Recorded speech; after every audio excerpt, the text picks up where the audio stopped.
다시 한번 마음을 다짐하겠습니다. 주여 말씀하옵소서. 말씀대로 직행하는 우리 모두가 되기를 축복합니다. 오늘 설교 제목이 무엇입니까? 내가 어떤 환경에 사는지 아느냐? 내가 어떤 환경에 사는지 아느냐? 여러분은 어디에 살고 있습니까? 어떤 환경에 살고 있습니까? 여러분이 살고 있는 주거 환경은 어떻습니까? 아주 좋은 동네고 밝고 깨끗한 동네입니까? 아니면 우범지역입니까? 자연 환경은 어떻습니까? 옆에 강이 있고 산이 있고 운동하기 좋은 곳입니까? 교육 환경은 어떤 곳입니까? 부동산 문제가 국가적인 고민거리가 되었습니다. 거주지가 신분을 상징하는 시대가 되었습니다. 어느 지역에 사는지, 어느 아파트 단지에 사는지, 이러한 것들, 사회적인 분위기가 이런 것들을 아주 예민하게 생각하는 그런 시대가 되었습니다. 우리에게는 사회적 환경보다도 더 중요한 것이 있습니다.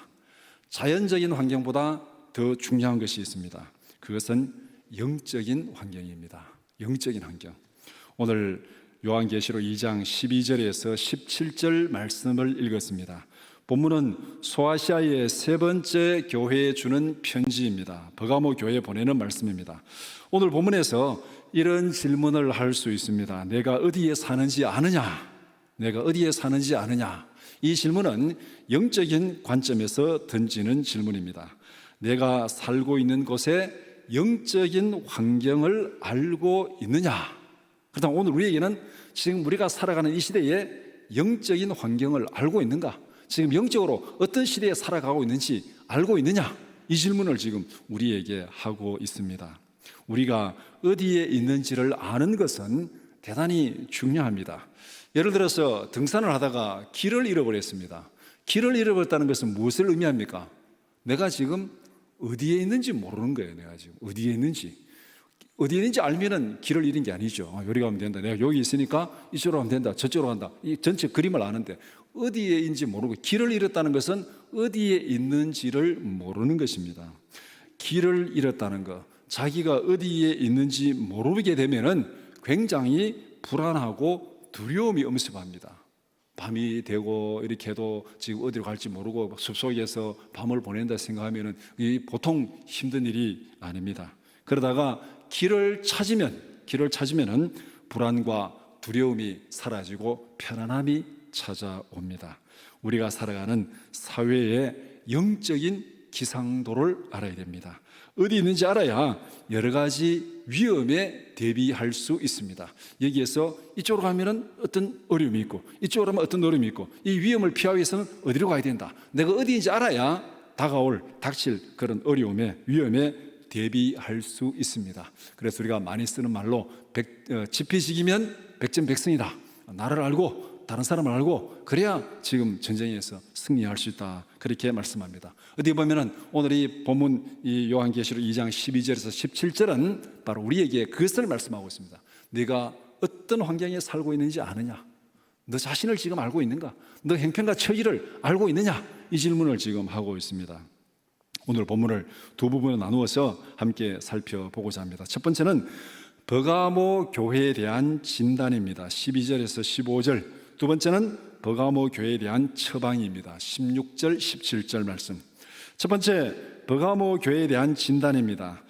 예수님은 버가모 교회의 자신을 어떤 분으로 소개하십니까? 12절에 좌우에 날선 검을 가지신 이, 이렇게 소개하고 있습니다. 이 말씀은 사도 요한이 1장에서 본 환상에 기초하고 있습니다. 요한계시록 1장 16절 말씀 우리 같이 보겠습니다. 지금 앞에 모니터가 꺼져가지고 지금 화면 띄었는지 안 띄었는지 잘 몰라가지고 같이 읽겠습니다. 그의 오른손에 7별이 있고 그의 입에서 좌우에 날성검이 나오고 그 얼굴은 해가 힘있게 비치는 것 같더라. 1장에서 사도 요한이 환상을 보니까 주님의 모습이 이렇게 딱 보여졌습니다. 그래서 지금 그 모습에 그의 입에서 좌우에 날선 검이 나오고 칼을 가진 주님은 교회들이 처한 상황에 맞추어서 자기를 소개합니다. 교회들이 처한 상황에 맞추어서 자기를 소개하는데, 앞에서 에베소 교회는 뭐라고 소개했냐면은 7 금초대 사이를 거느시는 분, 7 별을 잡고 7 금초대 사이를 거느시는 분으로 그렇게 소개를 했습니다. 스무나 교회는 죽었다가 살아나신 이로 소개했습니다. 오늘 이 본문 버가모 교회는 좌우에 날선 검을 가지신 이로 소개합니다. 예수님께서 지금 그 교회에 어떤 모습으로 임하는지 그 교회 상황에 맞게 자신의 특성을 이렇게 소개합니다. 칼을 가지심은, 로마에서 칼은 최고의 권위를 상징하는 물건입니다. 지금 이 성경이 기록된 이 시대는 지금 지중해 전체가 로마의 지배하에 있던 시대입니다. 그러니까 여러분들 무슨 이 로마 영화 배너 이런 거 보면은 칼을 딱 차고 있는 그 모습, 또 요새 군인들 이제 무슨 의장대 사회를 할 때 칼을 차고 또 지휘관들 칼을 차고 있는 그런 모습들을 우리가 많이 보게 됩니다. 그래서 로마에서 칼은 최고의 권위를 상징하는 물건입니다. 본문에서 좌우에 날선 검은 권위와 능력을 상징합니다. 특별히 대적들을 심판하는 권위와 능력을 상징합니다. 삶과 죽음을 결정하는 심판자의 권위, 죽일 수도 있고 살릴 수도 있는 그런 심판자의 권위를 상징하는 것이 바로 좌우에 날선 검을 가지신입니다. 예수님은 삶과 죽음을 결정하는 재판관으로 자신을 소개하고 있습니다. 이 말씀은 버가모 교회에 심판할 자들이 있다는 것입니다. 앞에 스무나 교회에서는 죽었다가 살아나시니 부활의 권세를 가지신 분으로 순교당한 자들에게 영원한 생명이 있다, 이걸 지금 위로하기 위해서 나타나시는데, 지금 버가모 교회는 좌우에 날선 검을 가지고 나타나셨어요. 무엇입니까? 너희들 가운데 심판할 자들이 있다, 지금 그것을 말씀하고 있습니다. 진리를 무시하고 새 속에 물든 자들을 심판하겠다는 말씀입니다. 예수님은 자신을 죄악을 심판하는 그런 재판장으로 버가모 교회에 소개하고 있습니다. 버가모 교회의 성도들은 어떤 위험한 환경에서 살고 있습니까? 13절에 이렇게 말씀합니다. 내가 어디에 사는지 내가 아노니 거기는 사탄의 권자가 있는 데라. 주님께서 버가모 교회가 처한 어려운 환경을 안다고 말씀합니다. 너가 어디 있는지 내가 알고 있다. 너희들은 모를지 모르지만 나는 알고 있다. 걱정하지 마라, 이 말씀이죠. 그러면서 버가모는 사탄의 권자가 있는 곳이다. 사탄의 권자가 있는 곳, 이게 성도들에게는 좋은 곳이겠습니까? 나쁜 곳이겠습니까? 별로 좋은 곳이 아니죠. 이 미국의 도시를 가보면은 항상 그 다운타운의 제일 중심지에 차이나타운이 있습니다. 중국 사람들. 왜 이 다운타운에 중국 사람들이 거기에 이제 모여가지고 사느냐, 이렇게 역사적으로 좀 이렇게 내용을 좀 알아보니까, 그 미국에 막 철도를 건설하고 개척 시대에 이제 중국 사람들이 노동자로 거기 많이 간 거예요. 많이 갔으니까 이 사람들이 이제 잘못하면은 또 안전에 여러 가지 위험이 많으니까 이 경찰서가 있는, 관공서가 있는 그 시내 중심지에 모여 사는 거예요. 그래야 이제 경찰서 옆에 모여 살면은 이게 좀 안전하잖아요. 그래서 안전을 위해서 경찰서가 있는, 관공서 있는 옆에 모여 살기 시작한, 그것이 어느 도시든지 다운타운의 시내 중심가에 차이나타운이 형성된 배경이라고 합니다. 그러니까 어디에 있느냐, 사탄의 권자 옆에 있으면 굉장히 위험한 곳이에요. 이게 성도가, 교회가 사탄의 권자 옆에 있으니까 엄청나게 위험한 곳이잖아요. 사탄의 권자는 버가모 교회의 영적인 환경을 말씀하는 것입니다.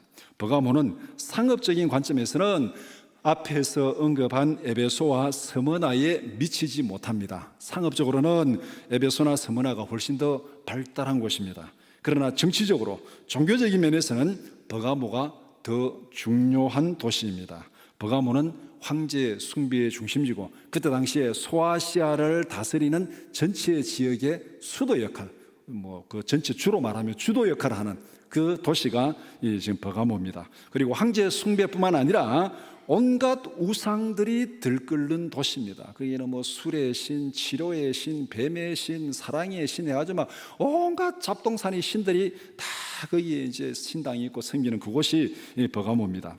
우상 숭배가 성행한다는 것은 도덕적으로 그만큼 문란하다는 것입니다. 그 기록을 쭉 보면은 아프로디테 신전도 있는데 그 신전을 그 신을 섬기는 축제를 하는 날은 전체 도시가 그날은 공공연하게 성적인 문란을 다 허용하는 날. 그날은 모든 성적인 문란을 다 허용하는 날. 공식적으로 이렇게 지금 우상을 숭배하는 도시가 버가모입니다. 이런 환경은 교회와 성도들에게는 치명적인 위험입니다. 황제 숭배는 교회가 정치적으로 탄압을 받을 수밖에 없는 상황입니다. 우리는 다니엘서를 읽어보면은 이 황제 숭배를 거역할 때는 어떻게 되는지를 우리는 알고 있습니다. 용광로 속에 던져지기도 하고 사자굴에 던져지기도 하고 로마 시대는 이 원년극장에 맹수들의 밥으로 던져지기도 하고 황제 숭배를 거역하는 그 교회는 바로 이런 권력에 압제박해 죽음을 당할 수밖에 없습니다. 우상 숭배는 교회가 영적으로 도덕적으로 압박을 받는 환경입니다. 롯이 소돔 고모라에서 날마다 그들의 음란한 행실을 보고 탄식하는 롯이라고 그렇게 성경에서 말하고 있잖아요. 그러니까 주위에 살아가는 사람들의 그 모습이 성도들에게는, 교회는 너무나도 큰 압박이 아닐 수가 없습니다. 위로는 정치적인 탄압에, 아래로는 세속의 유혹에 노출된 교회. 간단히 말하면은 버가모 교회는 사탄의 권세가 있다. 이 말은 뭐냐면은 사탄의 소굴에 있는 교회다. 사탄의 소굴에 있는 교회다. 권력으로만 핍박을 받는 것이 아니고 사회 풍습으로 모든 면에서, 문화적인 면에서 다 지금 핍박을 받는, 그야말로 아래 위로 다 사탄의 소굴에 있다. 이렇게 말씀하고 있습니다. 이런 환경에서 믿음을 지키기가 얼마나 힘들겠습니까? 주님이 버가모 교회의 이런 처지를, 어려운 처지를 다 알고 있다. 다 알고 있다. 내가 어디에 사는지 내가 아노니. 주님께서 우리의 처지를 안다는 것은 우리에게 최고의 위로인 줄 믿습니다. 주님이 내가 알았다, 내가 들었다, 내가 보았다, 끝이에요. 그 다음에는 주님이 알았다, 들었다, 보았다는 것은 그 문제가 이미 해결된 거예요. 주님이 알았다는 것은 해결된 겁니다. 주님이 우리의 기도를 들었다는 것은 응답된 거예요. 그러니까 내가 내 모든 처지를 안다, 이 말은 우리에게 최고의 위로고, 지금 주님께서 버가모 교회에 이런 위로를 하고 있습니다. 죽음을 당한 안디바는 어떤 사람이었습니까? 안디바는 주님의 충성된 증인입니다. 그런데 사탄이 사는 곳에서 죽임을 당했다고 13절에 그렇게 말씀합니다. 안디바는 믿음을 지키다가 순교를 당한 사람입니다. 앞에서 설명한 대로 버가모는 사탄의 소굴입니다. 안디바는 사탄의 소굴에서 믿음을 지키다가 순교를 당한 사람. 안디바는 버가모 교회가 당한 고난을 대변하는 사람입니다. 버가모 교회에서 안디바만 이렇게 박해를 받은 게 아니고 이 버가모 교회 교인들 전체가 박해를 받는데 그 중에 대표적인 사람 안디바 하나를 지금 대표로 소개하는 것입니다. 그러니까 이 안디바는 이 박해를 당한 여러 성도들 중에 대표적인 한 사람이다. 그렇게 보면 됩니다. 안디바뿐만 아니라 버가모 교회 전체가 박해를 당하고 안디바가 순교당하는 가운데 믿음을 지켰을 뿐만 아니라 버가모 교회도 믿음을 지켰다고 그렇게 말씀합니다. 안디바가 사탄의 소굴에서 순교를 당한 상황에서도 나를 믿는 믿음을 저버리지 아니하였도다. 나를 믿는 믿음을 저버리지 아니하였도다. 이건 역시 버가모 교회를 향한 주님의 대단한 칭찬입니다. 죽음 앞에서도 믿음을 지킨 거 내가 알고 있다. 너 얼마나 어려운 처지에 살고 있는지 내가 알고 있다. 죽음 앞에서도 믿음을 지킨 너의 믿음의 그 순결함, 거룩함을 내가 알고 있다. 그렇게 말씀합니다. 버가모 교회 성도들은 모두가 이방인 개종자들입니다. 이방인 개종자. 이방인 개종자들이라는 것은 버가모에 살고 있는 이방인들이 예수를 믿고 이제 돌아온 사람들. 이 사람들이 지금 버가모 교회 성도들이에요. 그런데 이 사람들에게 예수 믿으면 죽인다 할 때 이들은 뭐 유대인도 아니고 뭐 처음부터 그 황제 숭배, 우상 숭배 살던 사람들이, 그 사람들이 예수를 믿게 된 거예요. 쉽게 말하면 초신자들입니다. 그 초신자들에게 황제 숭배 안 하면 죽인다 할 때 이 사람들이 과연 죽겠습니다 하고 견뎌내겠습니까? 그리고 그리스도를 버리고 과거의 상태로 우상을 숭배하고 음란한 그런 과거의 생활의 모습으로 돌아오라고 옆에서 계속 압력을 가하면은 그것도 지키기가 쉽지가 않습니다. 이런 상태에서 믿음의 초신자들이 믿음을 지킨다는 것이 쉬운 일이겠습니까? 이것은 정말로 주님의 칭찬을 받기에 결코 손색이 없습니다. 초신자가, 오늘 말하면 초신자가 권력 앞에서도, 죽음 앞에서도, 세상의 모든 유혹 앞에서도 나는 다 끊고 믿음을 지키겠습니다, 그렇게 선언하는 것입니다. 버가모 교회는 죽음으로써 증인의 사명을 잘 감당했습니다. 죽음으로써. 앞에 안디바를 소개할 때 나의 충성된 증인이다. 예수 그리스도의 복음을 위해서, 이름을 위해서, 진리를 위해서 죽음까지도 불사하는 그런 증인. 우리가 오늘 무슨 신문에 버전에 보면은 이렇게 말했다가 또 막 권력이 압력이 들어오면 또 말한 걸 또 바꾸고 막 이렇게 하는 경우들을 많이 보잖아요. 증인이 이리 말했다 저렇게 말했다 좀 불리하다 싶으니까 또 엉뚱하게 더 둘러대고, 이런 일들이 우리는 비일비재하게 많이 보고 있습니다. 그런데 버가모 교회의 성도들은 진리 앞에서, 죽음 앞에서도 진리를 지키는 그런 믿음의 정절을 보여주고 있습니다. 버가모 교회가 잘못한 것은 무엇이었습니까? 죽음으로 믿음을 지킨 버가모 교회에도 결점이 있었습니다. 새 속에 물든 두 종류의 교인들이 거기에 섞여 있었습니다. 알곡 가운데 가라지가 섞여 있는 그런 모습으로 생각하면 됩니다. 하나는 발람의 교훈을 지키는 자들이었습니다. 다른 하나는 니골라당의 교훈을 지키는 자들입니다. 이들의 교훈은 간단히 말하면 우상 숭배와 음행을 허용하는 자들, 종교적으로는 우상 숭배를 허용하고 문화적으로는 이 음란한 세속의 문화에 물든 사람들, 이런 사람들이 이 발람의 교훈을 지키고 니골라당의 교훈을 따라가는 사람들입니다. 발람은 우상 숭배와 음란으로 이스라엘을 범죄하게 만든 사람입니다. 민수기에 보면은 모압 왕 발락이 발람을 고용해 가지고 이스라엘을 저주하게 합니다. 일 보면은 이런 저런 얘기인데, 하여튼 결론적으로는 발람이 꾀를 내 가지고 이스라엘이 우상 숭배와 음행에 빠지게 해서 그날에 한 2만 5천 명이 죽음을 당하는 그런 바알부올의 사건이 일어나게 합니다. 민수기 31장 16절 말씀 우리 한번 같이 보겠습니다. 보라, 이들이 발람의 꾀를 따라 이스라엘 자손을 부올의 사건에서 여호와 앞에 범죄하게 하여 여호와의 회중 가운데 연병이 일어나게 하였느니라. 발람이 꾀를 내가지고 이스라엘 백성들이 우상 숭배하고 음행하게 하고, 그래서 하나님의 진노로 연병이 일어나가지고 그날에 2만 5천 명이 죽는 이런 재앙을 당한 이 사건, 이 꾀를 낸 게 발람이에요.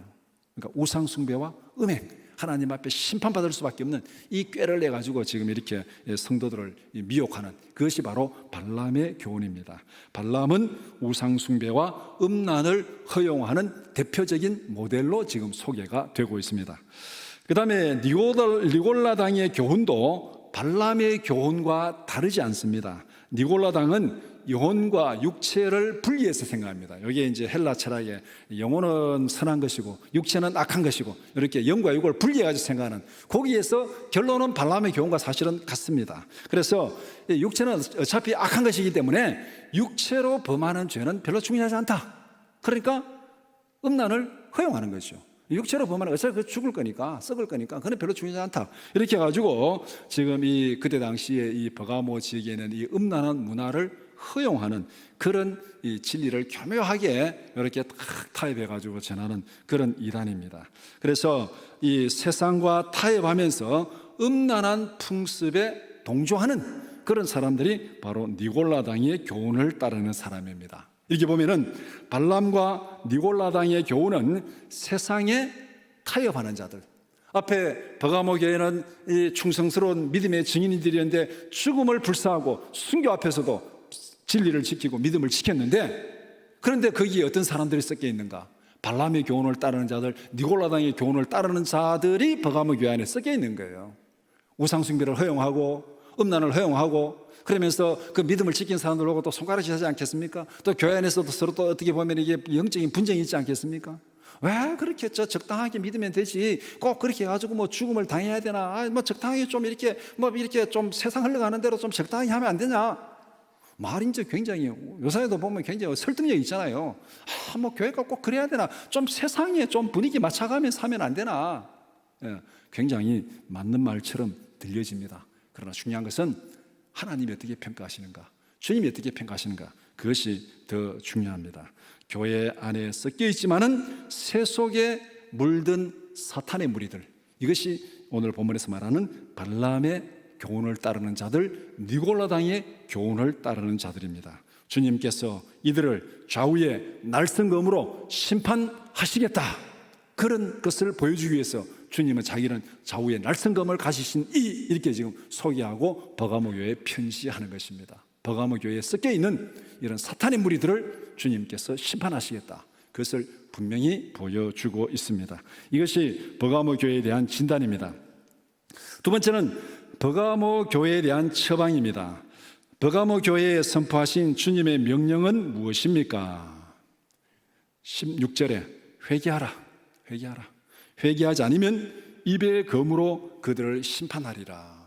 아무리 악하고 잘못해도 주님은 기회를 주십니다. 보여주고 잘못을 알려주고 그 다음에 회개하라, 회개하라. 회개하지 않으면 그들을 심판하리라. 어떻게 보면 이것은 하나님의 사랑이고 오래 참으심이죠. 잘못했을 때 그냥 와서 가차없이 팍 죽이는 게 아니고 다 보여줍니다. 이래 잘못됐다, 그러니까 돌아서라, 회개하라. 그래도 회개하지 않으면 그들을 심판하리라, 그렇게 말씀합니다. 입의 검으로 그들을 심판한다는데, 입의 검은 성령의 검, 하나님의 말씀을 의미합니다.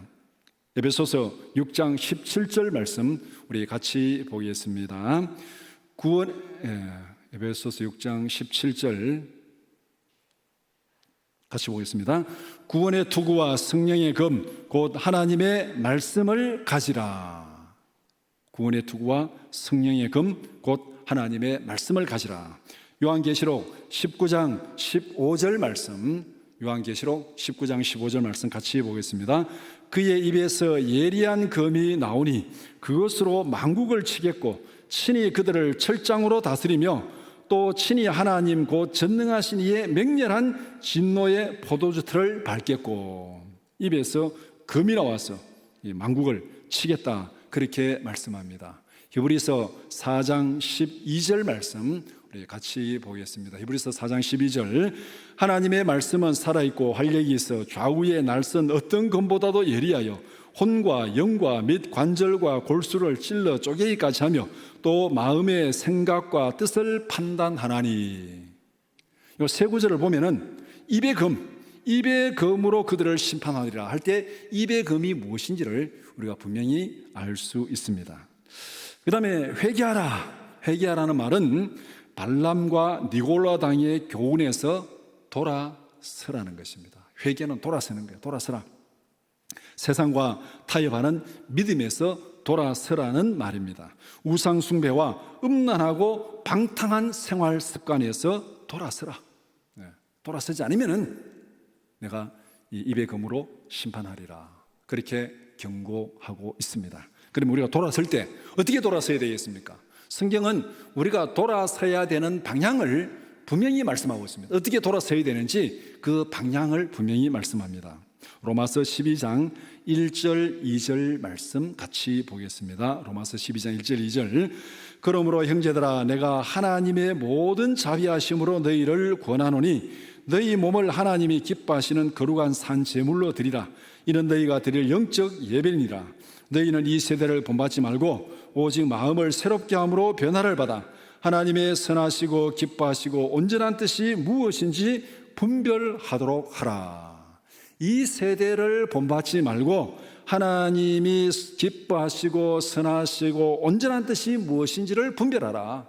그 하나님의 뜻에 맞게 돌아서라는 것이요. 세상에 물든 그 풍조에서, 타락에 물든, 세속에 물든 그 풍조에서 하나님이 기뻐하시고 하나님이 온전하다고 생각하시는 그 뜻으로 돌아서라. 이것이 우리가 회개해야 될 방향이고 목표입니다. 버가모 교회를 향한 주님의 경고는 오늘 우리를 향한 주님의 경고입니다. 버가모 교회의 영적인 상황은 오늘 우리가 살고 있는 영적인 상황과 다르지 않습니다. 어떻게 보면 오늘 우리의 상황이 버가모 교회 영적 상황보다 더 나쁩니다. 더 힘듭니다. 더 사탄의 소굴에 살고 있습니다. 주님께서 우리에게 분명히 말씀합니다. 돌아서라. 새 속에 물든 음란한 풍습에서 돌아서라고 분명히 말씀합니다. 회개하지 않으면 말씀의 검으로 심판하겠다고 경고하십니다. 주님은 이기는 자에게 무엇을 주시겠다고 약속하셨습니까? 17절에서 주님은 이기는 자에게 두 가지를 약속하셨습니다. 첫 번째는 감추었던 만나를 주겠다고 약속했습니다. 두 번째는 흰 돌을 주겠다고 약속하셨습니다. 여기서 그러면 이기는 자에게 이것을 준다는데 이기는 자는 누구겠습니까? 어떤 사람이 이기는 자입니까? 세상의 유혹과 타협에 물들지 않고 믿음의 거룩함을 지키는 자, 안디바와 같은 자, 이런 사람이 이기는 자죠.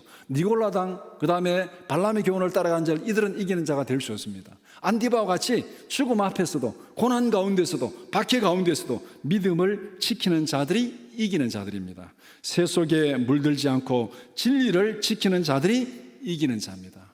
이 이기는 자들에게 주님께서 무엇을 약속했습니까? 만나를 주겠다. 숨겨진 만나를 주겠다. 만나는 생명의 양식을 의미합니다. 발람의 꾀에 빠져서 우상 제물을 먹은 것과 대조를 이루고 있습니다. 우상 제물에 참여한 것하고 주님께 주시는 만나에 참여하는 것하고, 만나를 주겠다는 것은 예수 그리스도의 성찬을 의미하는 것입니다. 우상의 제단에서 우상 제물을 먹는 것하고 그리스도의 새 언약의 성찬에 참여하는 것하고 이거는 전혀 다른 것이요. 어린 양의 혼인잔치에 참여함을 의미합니다. 주님의 식탁에 참여하는 것은 어린 양의 혼인잔치에 참여하는 것, 천국에서 주님의 영원한 즐거움에 참여하는 것을 말합니다. 천국에서 벌어지는 어린 양의 혼인잔치에 참여한다는 것은 천국의 영광에, 즐거움에 참여하는 그 식탁에, 그 만찬에 참여하는 것을 말씀합니다. 그러니까 천국의 영원한 영광, 영원한 생명, 영원한 기쁨, 거기에 참여하게 하겠다 이 말입니다. 그 다음에 흰 돌은 죄 사함을 받고 의롭게 되었다는 증거입니다. 여러분들 바둑을 좋아하십니까? 흰 돌을 잡고 바둑을 두십니까? 검은 돌을 잡고 두십니까? 흰 돌은 의인이 잡는 거고 검은 돌은 악인이 잡는 건데, 바둑에서 니는 악인이고 나는 의인이다, 그건 아니죠. 어쨌든 바둑에 흰 돌, 검은 돌 이렇게 있는데, 이 흰 돌, 이거 굉장히 중요한 의미를 가지고 있습니다. 고대 법정에서 흰 돌은 무죄를 상징합니다. 흰 돌을 주면은 죄 없다는 거예요. 흰 돌을 주면 죄 없다, 무죄다. 검은 돌을 주면은 유죄를, 죄를 선포하는 겁니다. 검은 돌을 받으면 어떻게 보면 죽음이고 흰 돌을 받으면 생명입니다. 흰 돌은 공식적인 잔치에 참여할 수 있는 자격을 주는 표시입니다. 우리가 어디에 무슨 초청장, 우리 요새 초청장이 있잖아요. 근데 예전에 이제 흰 돌을 가지고 가면은 이제 이게 초청장을 대신하는 어떤 공식적인 잔치에 참여할 수 있는 그런 증표가 흰 돌입니다. 그래서 흰 돌은 메시아의 잔치에 초청받은 초청장을 의미합니다.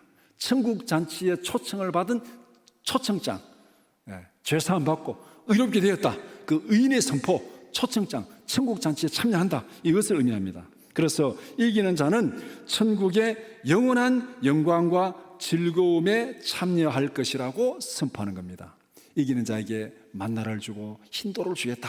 이기는 자에게는 천국의 영원한 영광과 영원한 즐거움에 참여하게 하겠다, 그 선포입니다.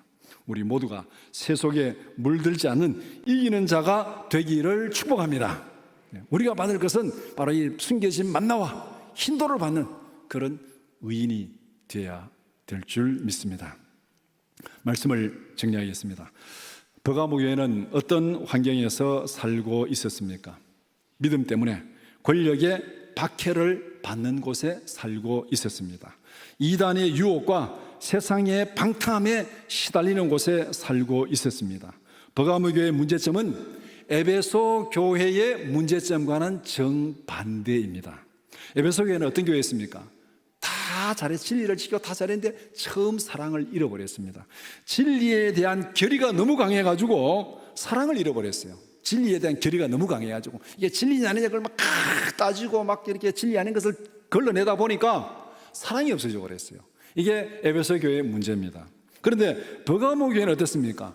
자기들은 믿음을 지키고 생명 죽음 앞에서도 믿음을 지키고 이게 믿음을 지키는데, 근데 너무 허용해버린 거예요. 너무 허용했어. 너무 허용한 결과 세속과 방종이 교회에 들어왔습니다. 그래서 발람의 교훈도 들어오고 니골라당의 교훈도 들어오고 너무 이게 허용해버리는 거죠. 결과적으로 진리를 잃어버린 거죠. 그러니까 이 에베소 교회와 버가모 교회는 정반대의 모습을 보여주는 그런 교회입니다. 성경은 우리에게 좌로나 우로나 치우치지 말라고 명령하십니다. 권력에 굴복하는 나약한 교회가 되어서도 안 됩니다. 세상 풍조에 타협하는 방탕에 빠져서도 안 됩니다. 교회는 진리를 지키는 좌로나 우로나 치우치지 않는 그런 교회가 되어야 된다. 여호수아 1장 7절에서 9절 말씀 우리 함께 보겠습니다. 오직 강하고 극히 담대하여 나의 종 모세가 내게 명령한 그 율법을 다 지켜 행하고 우로나 좌로나 치우치지 말라. 그리하면 어디로 가든지 형통하리니 이 율법책을 내 입에서 떠나지 말게 하며 주야로 그것을 묵상하여 그 안에 기록된 대로 다 지켜 행하라. 그리하면 내 길이 평탄하게 될 것이며 내가 형통하리라. 내가 내게 명령한 것이 아니냐. 강하고 담대하라. 두려워하지 말며 놀라지 말라. 내가 어디로 가든지 내 하나님 여호와가 너와 함께 하느니라. 이게 지금 가나안 정복을 앞둔 전쟁을 앞둔 여호수아에게 하나님께서 주신 말씀입니다. 오늘 이 세상에 지금 영적 전쟁을 치러가는 우리에게 하나님께서 주시는 말씀입니다. 좌로나 우로나 치우치지 말라. 오직 하나님의 말씀에 집중해서 그 말씀대로 살아가라. 그러면은 어디를 가든지 내 하나님 여호와가 너와 함께 하느니라. 아멘. 이 믿음, 이 믿음. 어디를 가든지 하나님 여호와가 너와 함께 하느니라. 하나님이 우리와 함께 한다는 이 임마누엘의 믿음이 없다면은 우리는 세속에 물들 수밖에 없고 세상에 굴복할 수밖에 없습니다. 어디를 가든지 어떤 환경에 있든지 주님과 함께하는 이기는 자들이 되기를 축복합니다.